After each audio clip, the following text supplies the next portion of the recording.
Mga bro, papalapit na ang Asian Defense and Security, ADAS, Exhibition 2024, at nagdala ang sub ng mock-up ng kanilang JAS-39 Gripen fighter bilang bahagi ng outdoor display nila. Tandaan, mga bro, hindi ito yung totoong aircraft, pero malupit pa rin. May mga photo pang ang kumakalat bago pa ito buuin, at kitang-kita na ina-assemble nila ito.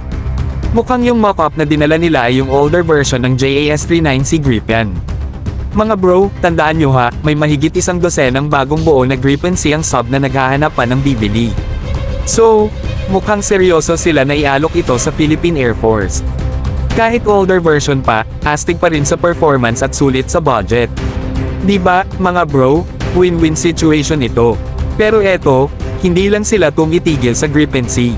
Nag-offer din ng sub ng mas bago, yung JAS-39E, F Gripen.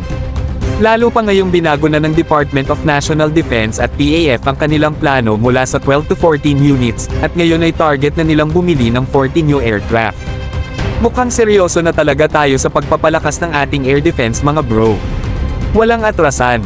Ang nakakapagtaka, nagdala pa rin sila ng mock-up ng Gripen C. Posibleng sign ito na tuloy pa rin ang original na plano na bumili ng 12 to 14 units para sa 61.3 billion pesos budget under the Horizon 2 plan. So kahit na may bagong models, may chance pa rin na malaking papel ang Gripen C sa pagpapalakas ng ating air capabilities.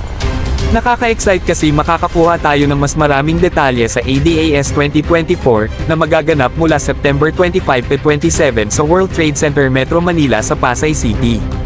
Mga bro, markahan nyo na sa kalendaryo kasi dito natin makikita kung ano ang magiging hitsura ng future multi-role fighter fleet ng Philippine Air Force.